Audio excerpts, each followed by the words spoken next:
13 tips on how to become a hot tech entrepreneur. 1. Team is number 1.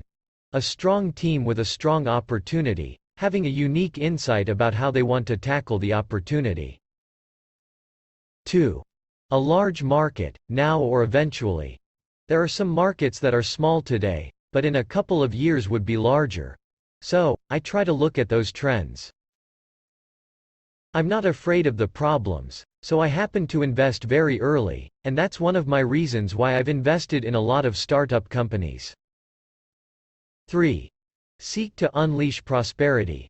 I've invested in education, fintech, healthcare, software services, the future of work. But we like to see everything together as prosperity deck. When I see that what you're building has the ability to unlock or open prosperity for people, societies, and businesses, or it sets up structures that allow prosperity to happen, and for things to thrive, I'm interested. We like to see everything we do as a prosperity deck. They enable people do amazing things that many were not able to do before, and they put more money in people's pockets. 4. Show passion and communicate clearly. I don't look at the schools that people graduated from. I look at individuals. How they get opportunities, how they communicate the opportunities.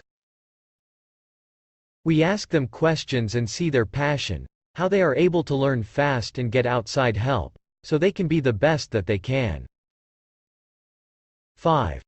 Work on a project that suits you. There are just so many problems in the world that you have to ask yourself the question, what am I trying to achieve for the long run? What's the main mission? When I see problem, I also ask myself if I'm the right person to solve it. Over time, I've been humbled by this question because, in fact, you might not be the best person to solve the problem. So, you might bring a partner with you to tackle it. People, product, market fit. 6. Give yourself the ultimate test of suitability. I ask myself if I'm qualified to solve a problem, even if it fits within my overall objectives, because there are just so many interesting opportunities out there. I test an opportunity with 4 questions. Test question 1. Am I interested enough? Question 2. Does solving this problem have an economic benefit? Question 3. If I don't solve this problem, how will I feel? Question 4. Am I skilled enough to solve this problem? If I'm interested enough but not skilled enough, I can find someone to work with.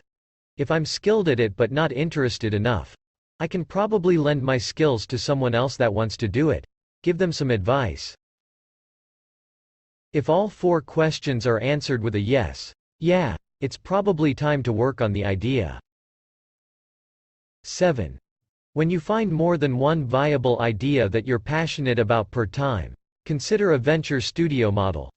For me, having pretty much battled with this dilemma all my life, a structure that can help me do more is called a venture studio. It's where I can co-build with other people, and solve problems that we're passionate about, without me having to be the lead. This approach requires a lot of humility, because it means I'm helping someone build their own dream, and I'm not a CEO. I'm not even working in the company, and the other person has majority ownership. So, I have to be at peace with that. And I'm at peace with that, because I believe contributing to solve the problem we're working on is far more important than my personal glory. 8. You may have to be brutal. You might not know it, but building a company, staying true to it, and winning big requires not just a lot of sacrifices, it requires a lot of being very brutal about how you make decisions. A lot of the things that normal people do, you would rather not do.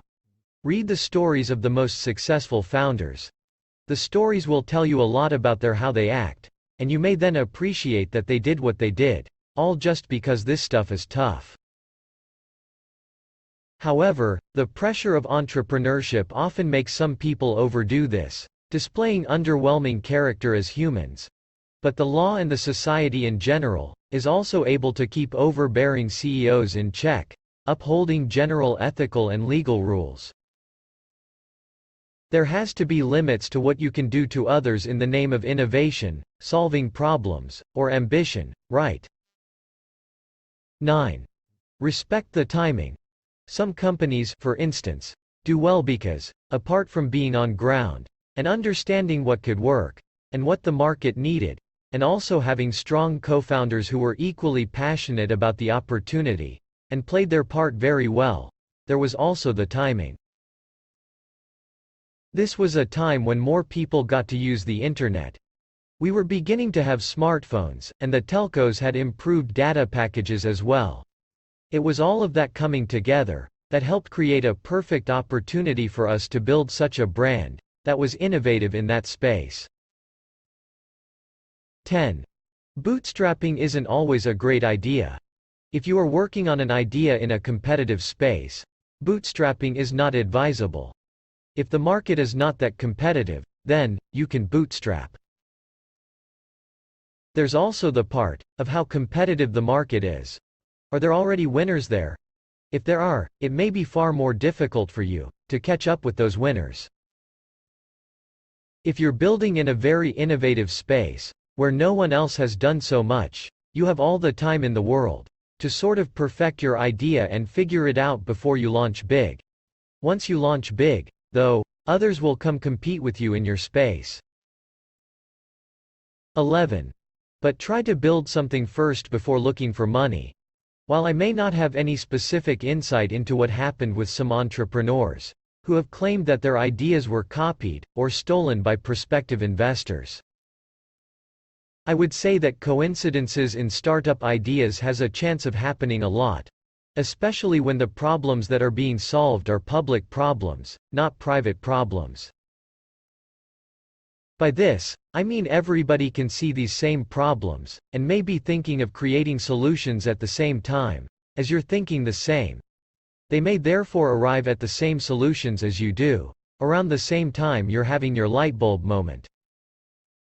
This is why I would still love to encourage entrepreneurs to be strong about the opportunity they see, and probably have something already built before approaching investors. This way, they can feel confident. 12. Go where the action is. Stay close to the entrepreneur and investor parts of the ecosystem. Meet with people, communicate, and learn how getting funding is done. But don't start trying to learn how it's done at the point when you need it, because it takes time. It could be frustrating. You need relationships with people that'll help you know what you need, and how to prepare yourself properly for fundraising. You need to learn how to analyze the trends, your opportunity, your progress, the possible business model that will work for you. Nobody is going to tell you everything at once, and even if they told you, you might need to spend time learning how to use what you know. So, spending time with people is the first step. Just invest in knowledge, and invest in people. It might not cost you money, just time. 13. Talk to all kinds of investors. If you've gone through the learning stage, and you're ready, start talking to investors. Talk to all kinds of investors. Consider incubators like Y Combinator as well. Talk to other founders, and the accelerator route, where someone accepts some equity in your business, and handholds you to help take your business to the next level.